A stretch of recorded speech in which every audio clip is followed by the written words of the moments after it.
Добар ден, драги ученици, јас сум Ивона Миленкова, предметен наставник по македонски јазик во Основното училиште Дане Крапчев во Газибаба, Скопје.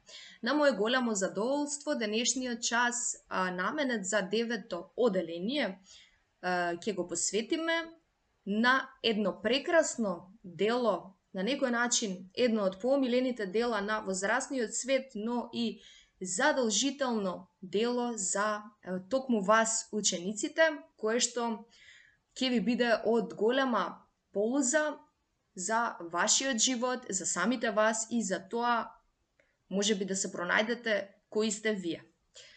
Можеме да започнеме со анализа на делото Малиот принц од Антоан де Сент-Екзюпери. Она што ви е потребно е моливче, пенкалце и тетрадка, за да си запишете прашања. Тоа се наредните прашања кои што сега ќе ги прочитаме, а потоа и одговорите на овие прашања кои што на овој начин заеднички ќе ги споредиме. Првото прашање е за какво дело станува збор? Второто прашање е во која година е објавено делото? Третото прашање на колку јазици е преведено делото?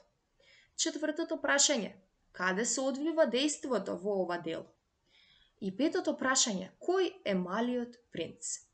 Овие прашања се воведни прашања со цел да се запознаеме со основите на оваа лектира, за потоа да навлеземе малку повеќе и посуштински во ова дело. Па да видиме кои се одговорите на овие прашања. Малиот принц е најпознатиот роман на Антоан де Сент-Екзюпери. Објавен е во 1943 година. Ова дело е преведено на повеќе од 180 јазици. Дејството се одвива во пустината Сахара, 1000 милји од кои била населена земјата. Малиот принц е централен лик, главен лик, воедно и клучен лик во овој роман, кој патува низ универзумот и стигнува на земјата, во која што ние живееме. Да видиме сега како всушност започнува дејството во овој роман, каков е нараторот, што всушност прави малиот принц и што всушност сакаме да видиме низ тие илустративни цртежи на Екзюпери, кои навидум наликуваат на наивни цртежи, но кријат голема суштина доколку поубаво ги загледаме и се обидеме да ги разбереме. На почетокот нараторот раскажува во прво лице еднина, но заради дефект на авионот е принуден да се спушти во пустината Сахара, каде што ќе го сретне малиот принц, кој на земјата е дојден од друга планета.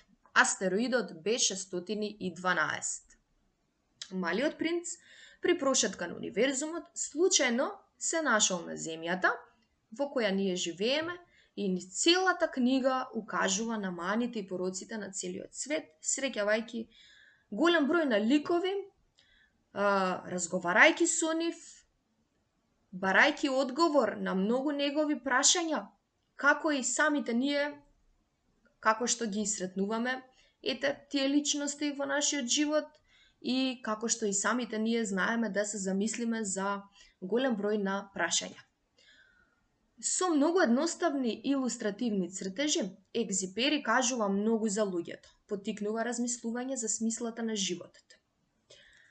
Да видиме зошто всушност представува роман за вечноста ова прекрасно дело. Но како би знаеле нешто доколку не прашуваме? Па да видиме. Целата детска искреност и љубопитност е олицетворение во Малиот принц. Тој постојано поставува прашања додека сретнува разни ликови на земјата. Малиот принц е во потрага по смислата на животот. Овој роман е една од најдобрите детски книги, но и омилена на возрастните, како што и рековме на почетокот. Изобилува со голем број на мудри мисли, символи и чиста љубов, како и навидум наивни цртежи кои кријат голема суштина за оние кои умеат да ја откријат. Тие символи всушност се представени и преку ликовите во ова дело, за кои што ќе дискутираме и ќе ги разгледуваме наредниот час, а исто така символите се представени и преку самите тие цртежи кои што ги гледаме во текот на самата таа лектира. Во секое поглавје, Екзипери раскажува по една авантура на Малиот принц за љубовта и пријателството, среќата и тагата, прашањата и одговорите. Малиот принц изобилува со голем број на мудри изреки за кои што тешко искрено се одлучив кои да ги наведам за овој час, па да видиме првата. Еве ја мојата тајна. Многу е едноставна. Вистински се гледа само со срцето. Суштината е невидлива за очите. Она што го гледаме ние пред нас, всушност само го гледаме, но она што ќе го почувствуваме со нашето срце е она суштинското кое што е невидливо за очите. Луѓето, рече Малиот принц, се вовлекуваат во брзите возови, но веќе не знаат што бараат и затоа започнуваат да се движат, но се вртат во круг. Живееме еден брз начин на живот со брзо темпо, каде што постојано трагаме по нешто, се движиме, но сепак се вртиме во круг, бидејќи не можеме да се запознаеме самите ние, кои сме, што сме и што навистина ние сакаме. Третата мисла која што ја издвоив е следнава. Многу е потешко да си судиш сам себе, отколку да им судиш на другите. Ако можеш да си судиш себе правилно, значи ти си вистински мудрец. Знаеме дека да судиме на некој друг е навистина лесно, да го осудиме, но ние не сме тие кои треба да судиме. А самите себе си да се погледнеме и да си судиме на себе си, тоа е навистина тешко и не секој е способен за такво нешто. И не секој има капацитет да се подобри, да се погледне себе си и да си ги свати неговите грешки на некој начин. Па така се разбира дека доколку можеме да си судиме себе правилно, значи дека навистина сме мудреци. Зошто принц? Се надевам дека сте се запрашале, читајќи ја оваа лектира, зошто токму принц? На мудар начин не го проучува само светот околу себе, туку и самиот себе. Малиот принц прашува постојано за светот околу себе, сака да го спознае што навистина се случува, но сака да се спознае и самиот себе со голем број на прашања. Малиот принц управува со својот имот, иако е мал според возраста, тој е голем во душата.